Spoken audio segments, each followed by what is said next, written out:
Man, oh man, do we have a lot to get to today. Kentucky basketball wraps up their regular season with a victory over the Florida Gators. The SEC men's basketball tournament bracket has been set, and the Wildcats have a pretty decent draw. We'll talk about that and more on today's episode of Locked On Kentucky.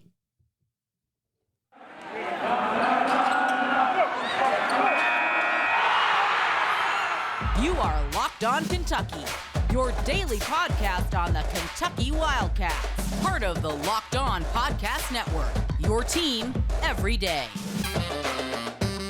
All right, what's going on, Big Blue Nation? Welcome on in to Locked On Kentucky, your daily Kentucky Wildcats podcast. I'm your host, Lance Dawe, writer for Sports Illustrated for various SEC-related things, but on this podcast specifically, we take a dive into Kentucky athletics. On today's episode of Locked On Kentucky, we've got so much to talk about. It's a jam-packed show here for you guys today. Going to talk about Kentucky's victory over the Florida Gators. Going to talk about the SEC tournament bracket. We're going to talk about the Kentucky women's basketball team winning the SEC tournament outright. I almost said the regular season title, certainly not the case, but winning the tournament outright. Victory over South Carolina in the title game sealed that one. Going to talk about that later on in the show. There's so much going on in the Kentucky sphere that we've had to save some of it for tomorrow. I know Sky Clark just decommitted from the Wildcats. We're going to talk about how that's really not much of an issue. We're going to break that down on tomorrow's show.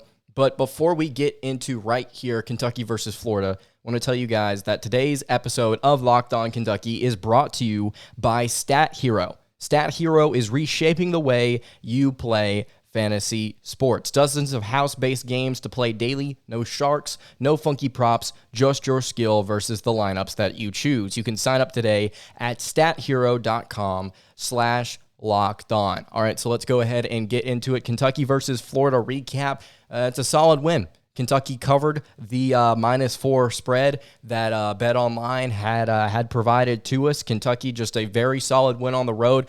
I don't think that they trailed in this game. Might be wrong, but it was one of those games where Kentucky, every single time Florida made a push, the Wildcats had a response. And you saw in the first half immediately something that we noted on the preview podcast of this game last Friday. We noted that there was not a lot of transition game for either of these teams in the first matchup, and I said that I would like to see, and I expected to see, Kentucky push the pace a little bit more, see if they can make Florida a little uncomfortable, and see if they can get some buckets getting out and running, and they did that. Florida also did that as well, though. Kentucky had 13 points in transition. Florida had 14 points in transition. So both these teams, while it was still a slower game in terms of pace, and it certainly was that for about the last 12 minutes of the second half, there was more pace than there was in the first game. It was a little bit more upbeat, a little bit more energy, but still a little bit more of a defensive affair than I expected. I expected Kentucky to score 79 points. That was my final score prediction, 79-71.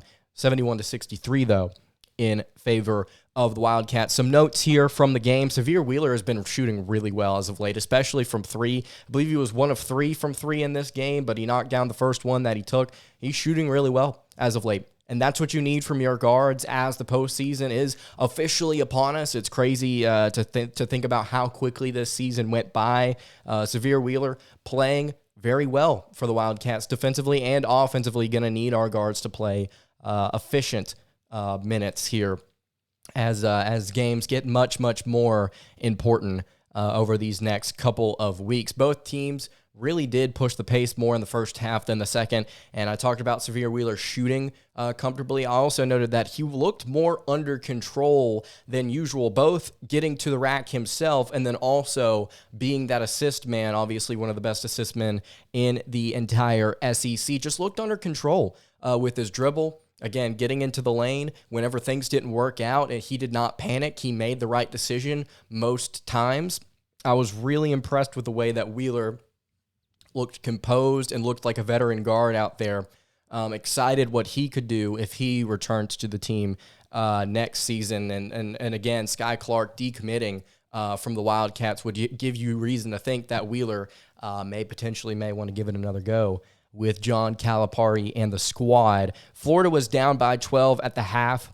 of this game, and then they immediately cut it to 7 to open the second half. Kentucky did not do a good job of controlling the last 4 minutes of the first half and the first 4 minutes of the second half. I know that in football there's this term referred to as the middle eight, and so that's essentially what it is the last 4 minutes of the first half and then the first 4 minutes of the second half. It's the middle 8 minutes of the game, and I think you could apply the same thing to college basketball. How do you finish halves and how do you start them? Statistically, it's interesting to watch how basketball teams flow after adjustments have been made at the half, and Kentucky didn't do a great job of controlling the middle 8 in this matchup, but Oscar Tshiebwe, I mean, honestly, I feel like everything that has been said or that needs to be said about Oscar Tshiebwe has already been said. Incredibly dominant in this game offensively. Also, defensively, had a pair of blocks, had 3 steals, something that a lot of people I don't think realize, and I know that ESPN and CBS have noted this recently, but not only is Tshiebwe a dominant force on the glass and scoring, defensively, he leads the team in steals. I mean, he literally is doing everything for this Wildcats team. He's scoring, he's rebounding, and he's playing solid defense. What more could you want from a potential National Player of the Year candidate, which, by the way, he is a finalist for the Wooden Award. Incredibly dominant in this game, had 27 points and 15 rebounds. Just every single time Florida wanted to make a run, cut it to 8, cut it to 7, there was Oscar Tshiebwe. Kentucky would run down the floor, and they would either get the ball to him quick or they would work a set, and then they would eventually find him inside the paint, and he would just do what he has always done this season. Really impressed with what I saw from Oscar Tshiebwe. Colin Castleton, I said Kentucky had to contain him a little bit in order to have a surefire win in this one. And Castleton did have a successful day, had a double-double himself, 23 points, 11 rebounds. You would have liked to have seen Kentucky play a little bit better against Castleton, but whenever you go up against a player like him and you're a little undersized in the front court like Kentucky is, and your backup guys are incredibly inexperienced, I mean, you come to expect what we had, which was Colin Castleton playing really well offensively. Keon Brooks, by the way, barely played in this game. I believe he played 14 minutes in this matchup, and it wasn't because he was in foul trouble. Jacob Toppin just played a lot for the Wildcats, played 26 minutes, was like 1 of 4 from the floor, had 7 rebounds as well. Just something interesting I noted. A lot of people have been really upset with Keon recently, and I've been upset with him at different times too this season, but I don't think that it's worth getting on to him and criticizing him so aggressively as some fans have, considering that he does consistently give you that 3 of 7, that 4 of 7 shooting. He gives you the rebounds. He gets you a steal.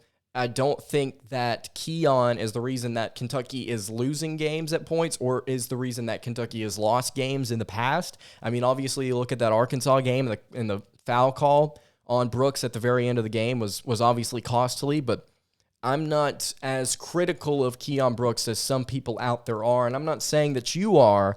I'm just saying that it's not the end of the world with how Keon Brooks is playing. You would like to see him play better. You want to see every single aspect of this team performing to their highest ability as we get closer to March Madness, but it's not, I don't think it's panic time with Keon Brooks is what I'm trying to say. Florida made a surge late, but again, like I mentioned, it just simply wasn't enough. Every single time the Gators wanted to make a run, Kentucky was right there with Tshiebwe. And I noted in the preview podcast that I thought Kentucky was going to let Florida take more three-point shots in this game because they've proven this season that they can't shoot the three, and they actually shot less threes than they did on the road at Rupp Arena. They shot 22, I believe, at Kentucky, and they shot 20 just the other day against the Wildcats. 3 of 20 was what the Gators were. That's good for 15% from 3. Kentucky shot 50.9% from the field, also out-rebounded the Gators 35-33. Thought that would be a much larger margin in Kentucky's favor given how the first outing went, but very close there in terms of rebounding margin. Kentucky had more assists, had more steals, had more blocks, only had 1 more turnover, but had 4 more points off of turnovers. They had 4 less fouls, did a really good job of playing defense without fouling. Both teams got out in transition and scored a little bit, and then Kentucky did not do themselves any favors from the free throw line, 11 of 16. from the foul line, and then also did not shoot well from three. They were shooting really, really well in the first half from both three-point land and from two-point territory. But the Wildcats finished 4 of 14 from three. Would like to see the efficiency there go up a little bit. Although I will note about this offense really quickly here, and then we'll move on. Kentucky leads the SEC in scoring, field goal percentage, and three-point percentage, and I believe they also lead in assists per game, but that might be Tennessee. I'm sure the Wildcats are up there in that category as well, but this has been a phenomenal offense for the Wildcats this season. I know that we can nitpick certain things, and we can get on to Keon Brooks about his game, and we can get on to Severe Wheeler about these different things, and I'm not saying that we, as in like I'm just classifying everybody out there that's listening to this. I'm also talking about myself here.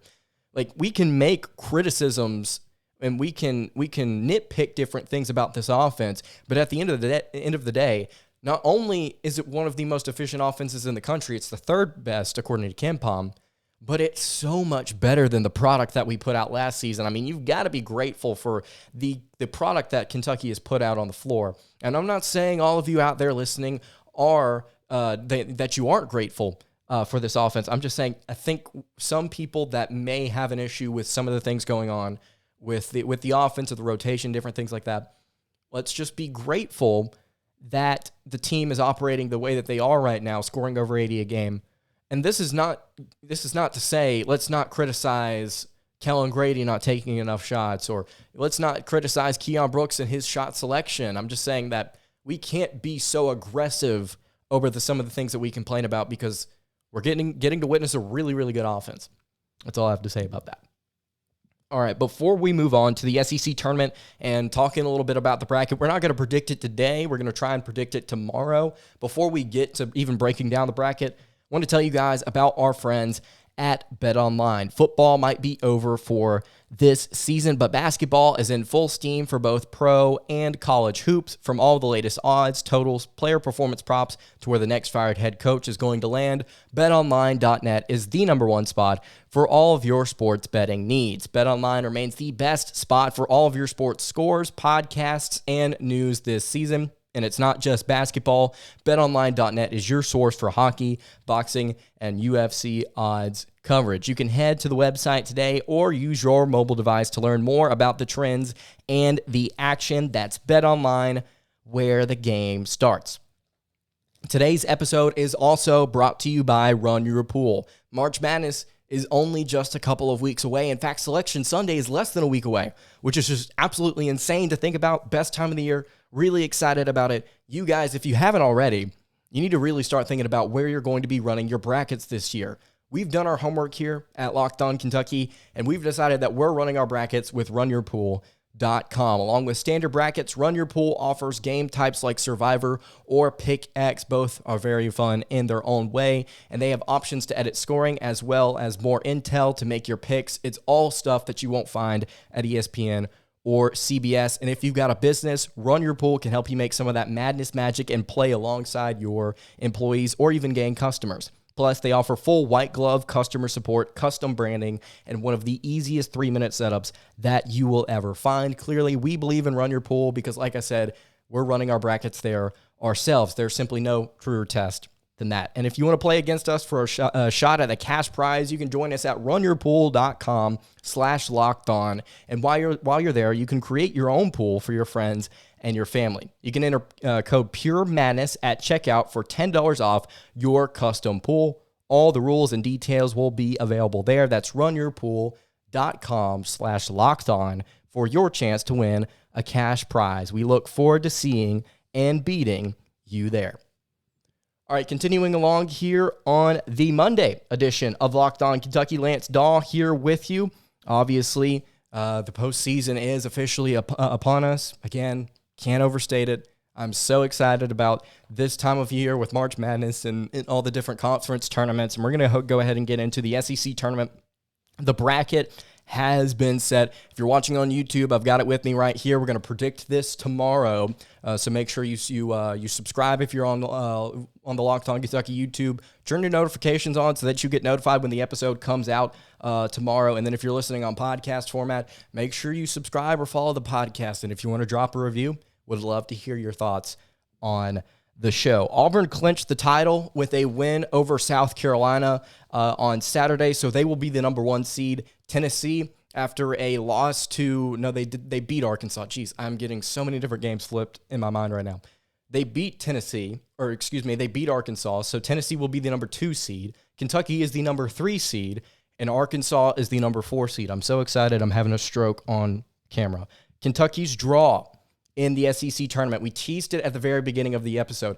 I believe it's pretty decent. Now, is it the best draw out of the top 4 teams in the SEC? Well, let's go ahead and look at the bracket right here. So the 2 first-round games, Wednesday, March 9th, Ole Miss, the 13th seed, against the 12th seed, Missouri. This game's going to be at 6 p.m. Eastern Time. It's going to be on the SEC Network. This is the first game of the entire bracket. Number 13, Ole Miss. Number 12, Missouri. That's going to be, I don't think it's going to be a very interesting game. I don't think a lot of people are going to be watching that one, but I mean, it's college basketball tournament time. I guarantee you that a lot of people are going to be at least interested in the final result. And then the second game on the first round, Georgia, the 14 seed, set an SEC record for losses in a season at 25. Good job, Tom Crean. And then Georgia will be playing the 11 seed Vanderbilt. That will be 25 minutes after game 1. That is game 2. Both of those games, Ole Miss versus Missouri and Georgia versus Vanderbilt, are on the first day of the SEC tournament, March 9th. The second round of the SEC tournament is going to be pretty interesting, in my opinion. Number 9, Florida takes on number 8, Texas A&M. This is Thursday, March 10th, the very next day. Number 9, Florida will take on number 8, Texas A&M at 12 p.m. Eastern Time. And then number 5, LSU will take on the winner of Ole Miss versus Missouri. That will be game 4. Game 5, number 10, Mississippi State versus number 7, South Carolina. Could be an interesting matchup there. That is at 6 o'clock Eastern Time. That is game 5 of the SEC tournament. And then game 6, Alabama, the 6th seed, will take on the winner of Georgia versus Vanderbilt. If Alabama does not win that game and win it handily, whoever they happen to play, I'm going to be shocked. And then you look at the quarterfinals, Friday, March 11th. Auburn will take on the winner of Florida A&M. Arkansas will take on the winner of Game 4. Tennessee will take on the winner of Mississippi State, South Carolina. And Kentucky will take on the winner of Game 6.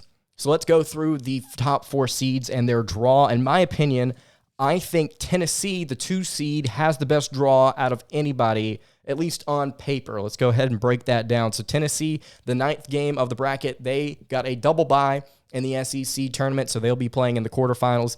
They will play the winner of Mississippi State or South Carolina. Both of those teams offensively have struggled at times this year. They're not particularly good at much of anything, but neither of them can shoot the 3 ball, which Tennessee has the ability to do at least to some extent. I think Tennessee simply has more athletes. I think they've got more depth, especially at guard, than both Mississippi State and South Carolina. If Mississippi State beats the Gamecocks, that'll be kind of fun to see how the front court of State matches up with the front court of Tennessee. Tennessee's got a little bit of length, not a ton of experience in the front court, but they've got some interesting matchups that could spawn from that game as well. But if Tennessee plays Mississippi State or South Carolina, I would expect them to be favored and probably win that game. And then Tennessee would take on potentially Kentucky or Alabama or Vanderbilt. Whoever wins the Alabama matchup, they will probably lose to Kentucky, I would assume, because when you look at the Kentucky draw, which I think, let's go ahead and get to it, is the second best draw of the tournament. So let's say Georgia loses to Vanderbilt and Vanderbilt advances. If they play Alabama, that could be a really fun game. I think there's upset potential there. But either way, Alabama or Vanderbilt, I think they're going to be beat up a little bit heading into the Kentucky matchup. Kentucky will have a few days here to rest and really game plan for one of those opponents. I doubt Kentucky's really game planning for Georgia much at all. But if Georgia wins that game, I may just quit the show. I would be, if I was a betting man, I would put money on Vanderbilt to win that game. And I would feel pretty confident in that and watch us come back on like Thursday and be like, well, Vanderbilt lost. I'm an idiot. But yeah, I think that Kentucky will get a matchup potentially with Alabama. That could be an interesting game. It's obviously, I think, more difficult than playing Mississippi State or South Carolina, because it's a higher seed, Lance, you moron. But if Kentucky survives Alabama, they will then have to play Tennessee. And we saw how that turned out last time these two teams met. It's going to be at a neutral site, so that's going to make it more competitive. But again, Tennessee just a really tough out. And then Kentucky, after that point, would have to play what would likely be Auburn or Arkansas. And Kentucky has a really good shot to win this tournament, don't get me wrong, but it's not as easy of a draw as Tennessee when you look at the fact like they get an easy game to start things out. And then after that, I mean, you'll feel, I don't think Tennessee will feel as hurt as Kentucky will be heading into that semifinal matchup Saturday, March 12th. I just don't think that's going to be the case. I think the Vols are going to be more refreshed than the Wildcats will. Now, will Kentucky win that game? I think they've got a legitimate shot to do so. I'm not saying that they're going to lose that matchup. I'm just saying that Tennessee will probably be in better shape in that semifinal matchup. And then after that point, I mean, you're getting to play Auburn or Arkansas, which you have already beaten if you're the Volunteers, right, at different points this season. So, I mean, I think Tennessee's got the best draw. Kentucky's got the second best. Auburn, when you look at their matchup, obviously they've been on a little bit of a skid here as the season has come to a close. They lost to Florida already. How would they perform against the Gators in a neutral site? And then Texas A&M right now is playing pretty good basketball. They're shooting pretty well right now. So either 8 or 9 that the Tigers would have to match up with, I think would be very difficult. And also it's an early game, and nobody likes to get up for early games, not even me. And so you look at Auburn's draw. I mean, all things considered, it's not as bad as Arkansas's, but you get a matchup that you don't really like. I mean, it's definitely not one that you hate, but it's not one that you like. And then you would most likely have to play Arkansas or LSU, and that's going to be a game where you really have to grind it out. And then if you win that game, you have to play Tennessee or Kentucky most likely. That's not going to be very fun. Again, these are all projections here. I'm just saying that on paper, this is what I think about these individual matchups. And then finally, we'll get to Arkansas's matchup here real quick. So Arkansas will have to play either LSU, Missouri, or Ole Miss. I don't think that Ole Miss or LSU are going to beat, or Ole Miss or Missouri is going to beat LSU. I think LSU is going to advance to the quarterfinals and play Arkansas. That game is going to be very fun. I think that game is going to be a really, really fun matchup. We got to see these two teams at Bud Walton Arena really duke it out. Officials took over late in that game. Props to the officials. It should be a really fun matchup. Game 8 of the quarterfinals. Arkansas, if they happen to win that game against LSU, that is going to be a dogfight. Then they have to get up and play either Florida, Texas A&M, or Auburn. I'm going to be honest with you. All 3 of those games in their own ways will be dogfights as well. It's a very tough SEC tournament this year. So for Arkansas, this 4 seed especially, having to play Auburn. If they beat Auburn or A&M or Florida in the case that they beat the Tigers, they would then have to advance and then play likely Tennessee or Kentucky. I mean, I know you've got J.D. Note, and I know you've got Jalen Williams, and I know that you've got a really good head coach, and I know that you've been playing like your hair's on fire recently, but you did just go and lose to the Volunteers in a game where the first half you simply couldn't stop anything. I mean, what happens if Auburn all of a sudden just figures out that they can shoot again, like they did in non-conference play? What if all of a sudden you get to that game against LSU and Xavier Pinson's shooting better than he has all season? What happens when you go up against a team that knows how to play a little bit of offense? I think the Razorbacks could struggle, especially considering game after game after game in this tournament could just physically be a beatdown for them. So that's a look at the top 4 seeds and their draw and just the entire tournament. I hope that you were able to keep up with it. I'll probably drop a link in the description of this podcast and on the YouTube video to the bracket so you guys can take a look at it if you haven't already. I mean, I assume that you have. But there's a look at the SEC basketball tournament bracket. We're going to predict it on tomorrow's episode. And I want to say this here before we move on real quick. I will be in Tampa covering the SEC tournament this weekend. I'll be there starting Friday. And if you guys, I'm going to try and get a segment in before I leave where I answer a bunch of listener questions. So if you guys have any questions about the team, individual players, you're like, well, how could we handle things with this player? How should we handle things with the bench, the rotation? What do you think about this? If you've got any questions about the football team, drop them in the YouTube comments below. If you're listening on podcast format, you can head over to my Twitter at LockedOnUK. You can tag me in a question. I want to hear from you guys. I also dropped a question, a similar question on Cats Illustrated's Rupp Rafters. It's a message board over there. Just want to get y'all's thoughts. And I want to get a segment where I just answer questions about what y'all think about's going on with the team, and maybe anything else that's going on in the Kentucky athletics world. Speaking of other things happening in the Kentucky athletics world, yeah, Kentucky's women's team just went and won 4 games in a row in the SEC tournament, and they won the title. We're going to talk about that in just a second, but before we do that, I want to tell you guys about our friends at Stat Hero. Man, I really, really love March Madness, and I really, really love making brackets, but to be honest with you guys, it's actually been a while since I've actually gone deep with a legitimate bracket or ever even won any money. But this year, I'm hedging my bets with Stat Hero's NCAA Pick'em contest. Stat Hero's NCAA single-game Pick'ems pits the star players against each other in an amazing hybrid between fantasy and sports gambling. You can start focusing on the players you know best with a gameplay that doesn't rely on big spreads, long odds, or funky props. Stat Hero gives you the advantage, resulting in their gamers winning 4 times more often because Stat Hero eliminates the mystery about who or what you are going up against. In addition to their pick'em games, they also have dozens of lineups you can comb through to take on head-to-head. They simply post sets of players for you to take on with a set of players that you choose.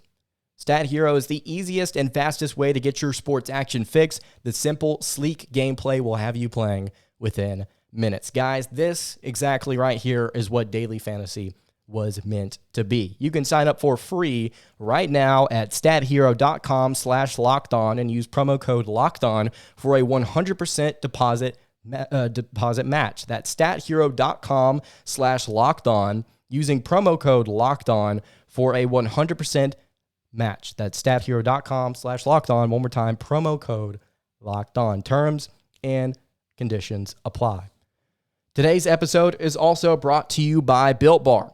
This is the time of year that pretty much everybody, including myself, we've given up on New Year's resolutions, but not this year. I'm sticking to my resolution to eat right, and it's all thanks to Built Bar.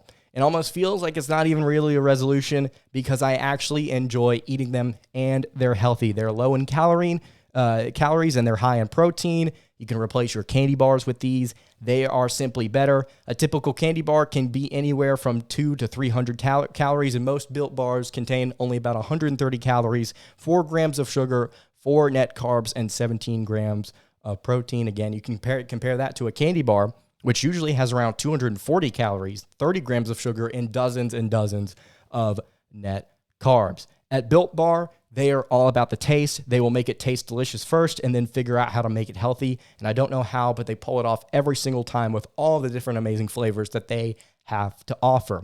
And you can go to Built.com right now, and you can use promo code LOCKED15 and get 15% off your order. Again, you can use promo code LOCKED15 for 15% off your order at Built.com. All right, wrapping up the Monday edition of Locked On Kentucky.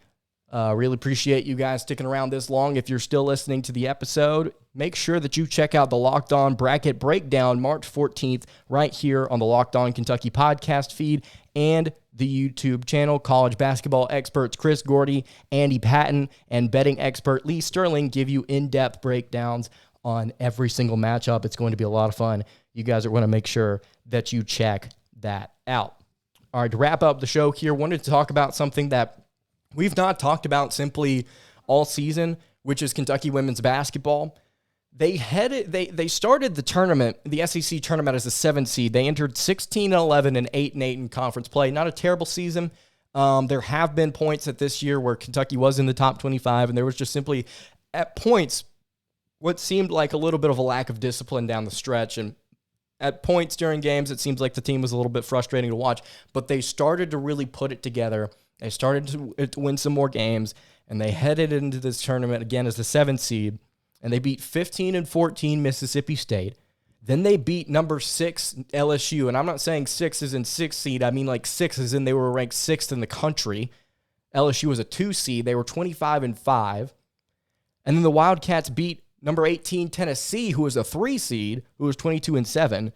And then in the SEC championship game, Kentucky at one point was down by 15 points in the second half to South Carolina, who is not only the number one seed in the SEC tournament, but they're also the number one team in the nation, according to the AP poll.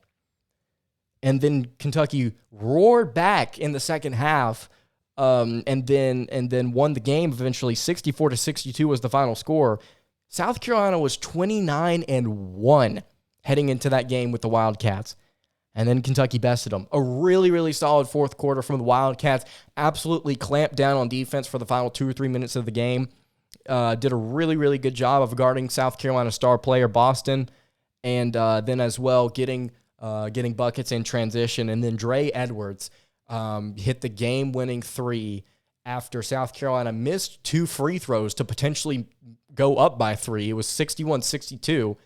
And then Kentucky, with Dawe Edwards, made an open 3. She absolutely went off in this game, by the way. Made the 3 with about 4 seconds left. South Carolina didn't have any timeouts. They rushed the ball up to the half-court line and fogged one up. It was off, and South Carolina lost. Kentucky won the SEC tournament. It was really, really hype. I'll say this, though. The officials in this game, and I know that I know I complain a lot about officiating college basketball. To be quite honest with you, some of the officiating that's been happening recently I've not really been complaining about, especially whenever it comes to Kentucky games specifically. The officials sold in the second half of this game. I mean, there were so many different times where you could have called a foul based on things that the officials had done earlier in the game, and they just let things go. For instance, one time, I forget which Kentucky it was Aaliyah Boston. I believe that's her name, the star player for South Carolina. She was driving on the left side, and she absolutely threw a Kentucky player to the floor. And in any world, in the men's basketball sphere, that would have been a charge and a half. Based on the way they've been calling charges this season, they might have given that girl 2 or 3 charges. It would have been like, that's 2 personal fouls, because that was aggressive. Like, just elbowed her all the way to the dirt. Nothing was called. Just slammed her into the wooden floor. Nothing was called. And then on the very other end, just a few plays later, there was just a bogus soft charge call by the officials. And it was so weird. It's because, like, okay, let's say that is a charge, right? Then why on earth was what Boston did to that Kentucky player just literally a minute or so ago, why is that not a charge? By the way, South Carolina went almost the entire fourth quarter without committing a foul. There were so many different points where it's just like, you could have called that a foul based on the way you've been calling this game. They sold. Just to look at some of the numbers here really quickly for you. Aaliyah Boston for South Carolina did finish with 21 points. Both teams shot over 40% from 3, which I thought was personally impressive considering the nation's leader in three-point percentage, I believe, is about 35.5% in women's college basketball, shooting like 35.5% from 3 per game. The fact that both these teams shot over 40% from 3 today just a couple of days ago was really impressive. Ryan Howard for the Kentucky Wildcats finished with 18 points, 7 of 10 from the free throw line, 5 of 14 from the field. And then Dawe Edwards, 11 of 21 from the floor, 3 of 5 from 3, including the game winner at the very end, 27 points, 9 rebounds, 1 block, and an assist as well. Really impressive stuff from the Kentucky Wildcats women's team. I will see if I can get in a little bit of talk here about their chances in the NCAA tournament, the NCAA women's basketball tournament.